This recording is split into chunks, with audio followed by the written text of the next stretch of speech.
Assalamualaikum warahmatullahi wabarakatuh. Halo, kita ketemu lagi di pelajaran praktikum akuntansi lembaga instansi pemerintah. Nah, untuk video kali ini pembelajaran yang akan kita bahas topiknya adalah mengenai laporan keuangan pemerintah desa. Nah, ini sudah kalau di dalam siklus akuntansi ini sudah merupakan tahap akhir ya, atau sudah mencapai finishnya gitu. Nah, sekarang kita akan menganalisis ya lebih jauh lagi apa saja yang masuk ke dalam laporan keuangan pemerintah dan apa-apa saja jenisnya gitu. Oke, kita langsung masuk ke dalam pengertian yang pertama mengenai laporan keuangan ya. Jadi laporan keuangan merupakan hasil akhir dari proses pencatatan. Seperti di dalam siklus akuntansi, memang tujuan dari adanya kegiatan akuntansi itu adalah memberikan informasi berupa laporan keuangan ke pihak-pihak yang berkepentingan. Maka untuk akuntansi pemerintah desa ada pihak-pihak yang berkepentingan untuk melihat ya bagaimana kondisi atau perkembangan dan pengelolaan keuangan yang ada di lingkup desa. Maka beberapa laporan keuangan dibuat ya untuk memberikan informasi keuangan tersebut gitu. Nah, di dalam akuntansi pemerintah desa, laporan keuangan desa dibuat sebagai bagian dari proses laporan keuangan yang lengkap. Nah, jadi di sini nantinya tujuan dari pembuatan laporan keuangan itu adalah sebagai bentuk pertanggungjawaban terhadap pengelolaan desa ya, keuangan desa. Oke, kita langsung masuk ya di apa-apa saja ya yang menjadi laporan keuangan desa yang harus dibuat ya oleh pemerintah desa. Nah, yang pertama ada jenis laporan yang dibuat secara periodik ya, atau sifatnya periodik, baik itu jangka waktunya semesteran atau tahunan, yang itu akan disampaikan ke bupati atau ke wali kota. Ya, yang ini terdiri dari yang pertama adalah laporan realisasi pelaksanaan APBD desa. Ya, nah. Laporan keuangan yang pertama ini yaitu realisasi pelaksanaan APB desa. Itu merupakan laporan yang dibuat tiap semester untuk tahun berjalan. Nah, untuk laporan semester pertama biasanya harus disampaikan paling lambat akhir bulan Juli di tahun yang berjalan. Nah, untuk laporan semester yang kedua atau semester berikutnya itu disampaikan pada paling lambatnya itu akhir bulan Januari di tahun berikutnya. Nah, laporan realisasi pelaksanaan APB desa untuk semester pertama itu menggambarkan realisasi dari pendapatan, belanja, dan pembiayaan untuk seluruh sumber dana yang dikelola oleh pemerintah desa selama semester pertama itu ya, dan nanti akan dibandingkan dengan target atau anggarannya. Jadi realisasi dari APB desa disandingkan atau dibandingkan dengan anggaran APB desa yang telah dibuat sebelumnya. Nah, kemudian laporan realisasi dari pelaksanaan APB desa ini yang di semester akhir, di semester keduanya gitu ya, itu nanti akan menggambarkan akumulasi realisasi pendapatan, belanja, dan pembiayaan sampai dengan akhir tahun anggaran ya. Nah, jadi dua bentuk laporan semester dan masing-masing memiliki informasi tersendiri gitu ya, baik laporan semester yang pertama ya yang awal dan laporan semester yang terakhir. Nah, ini adalah laporan yang pertama.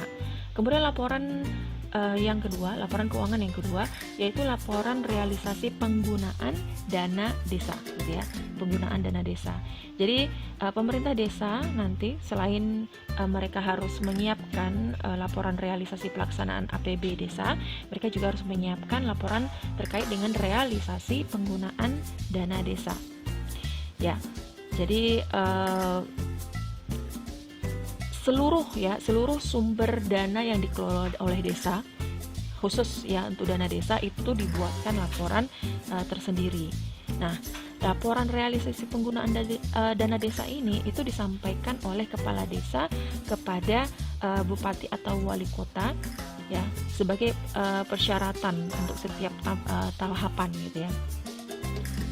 Nah, nanti laporan realisasi penggunaan dana desa ini itu akan disampaikan oleh kepala desa kepada bupati atau wali kota paling lambat minggu kedua ya bulan Februari tahun anggaran berjalan. Nah, laporan realisasi penggunaan dana desa di tahun anggaran sebelumnya itu akan menjadi salah satu persyaratan dalam pencairan dana desa di tahap yang pertama gitu. Nah, kemudian laporan realisasi penggunaan dana desa yang tahap pertama ini ya, itu disampaikan paling lambat minggu kedua bulan Juli jadi tahun anggaran yang berjalan.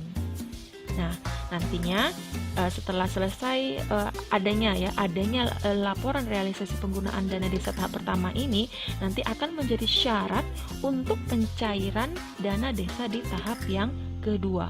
Nah, jadi seperti itu.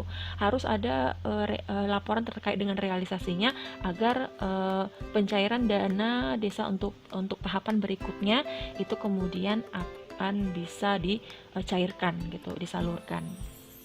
Nah, ya, jadi ini yang pertama ya, terkait dengan laporan yang sifatnya periodik yang disampaikan oleh kepala desa ke bupati atau ke wali kota.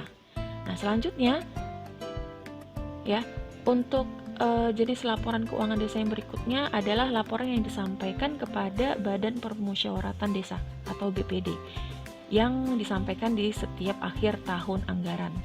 Nah, laporan ini terdiri dari yang pertama adalah laporan pertanggungjawaban realisasi APB desa.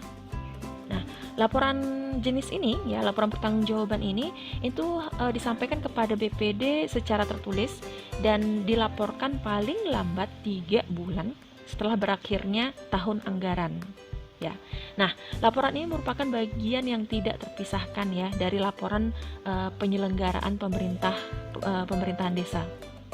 Nah, nanti di laporan pertanggungjawaban realisasi pelaksanaan APB desa ini nanti akan setelah laporan pertanggungjawaban ini dibahas dan kemudian disepakati bersama antara pemerintah desa dengan BPD ya, maka kemudian akan ditetapkan di peraturan desa gitu ya, akan ditetapkan peraturan desa.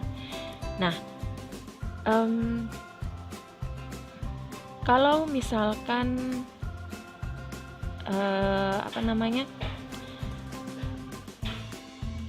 untuk laporan pertanggungjawaban untuk yang realisasi APB desa ini ya, kepala desa itu tidak perlu gitu ya melaporkannya kepada bupati atau wali kota. Jadi hanya cukup ke BPD aja atau ke Badan Permusyawaratan Desa. Nah, yang kedua yaitu laporan kekayaan milik desa gitu ya. Nah, laporan kekayaan milik desa ini adalah laporan mengenai kekayaan ya yang dimiliki oleh desa. Nah, laporan kekayaan milik desa ini nanti akan dilampirkan bersama gitu ya dengan laporan pertanggungjawaban realisasi pelaksanaan APBD desa gitu. Nah, di dalam laporan kekayaan milik desa itu akan menggambarkan akumulasi ya atau total jumlah gitu ya seluruh kekayaan yang dimiliki desa per tanggal tertentu. Nah, laporan kekayaan milik desa ini disajikan secara komparatif gitu ya atau dibandingkan gitu ya dengan tahun sebelumnya untuk melihat apakah terjadi tingkat kenaikan ataukah tingkat penurunan dari kekayaan yang dimiliki oleh desa. Nah, laporan kekayaan milik desa ini sebenarnya merupakan hal yang baru ya bagi desa gitu karena belum pernah diatur sebelumnya dalam ketentuan mengenai desa sebelum terbitnya undang-undang desa ya.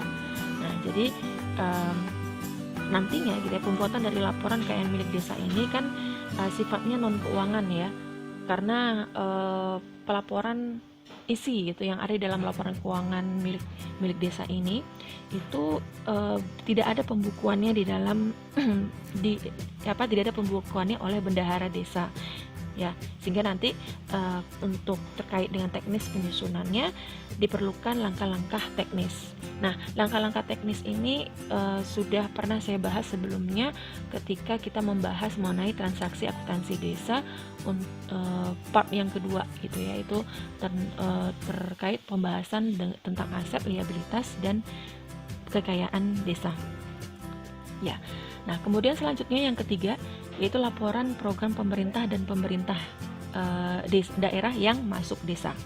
Nah, laporan yang ketiga ini nantinya akan meliputi informasi atas program sektoral dan program daerah yang diintegrasikan ke dalam pembangunan desa, baik yang dikoordinasikan atau nanti didelegasikan pelaksanaannya kepada desa per tanggal tertentu. Ya, jadi apa-apa saja program-program yang dibuat baik oleh program pemerintah pusat gitu ya, atau program yang dibuat oleh pemerintah daerah terkait dengan desa ya, program masuk desa istilahnya gitu ya. Nah, ini nanti akan diinformasikan kepada pemerintah desa oleh pelaksanaan kegiatan dari pemerintah supradesa atau pemerintah di atas desa ya. Pemerintah supradesa itu maksudnya pemerintah di atas desa, berarti itu bisa jadi pemerintah provinsi ya, pemerintah kota dulu gitu ya, atau wali kota provinsi atau sampai ke pusat gitu. Oke, nah ini terakhir dari jenis laporan yang harus dilaporkan oleh pemerintah desa, yang berisi mengenai informasi-informasi keuangan yang harus disampaikan dan harus direalisasikan gitu ya, harus dibuat gitu sebagai bentuk dari pertanggungjawaban pengelolaan keuangan desa. Nah, selesai mengenai tentang laporan keuangan desa. Jadi demikian ya, ada sekitar 6 kalau kita simpulkan laporan keuangan yang harus dipersiapkan oleh pemerintah desa untuk pihak-pihak yang berkepentingan, baik itu kepada bupati atau wali kota maupun kepada BPD ya, atau Badan Permusyawaratan Desa. Ya, demikian pembahasan mengenai materi kita kali ini. Semoga bisa diambil ilmunya, dan saya akhiri. Wassalamualaikum warahmatullahi wabarakatuh and bye bye.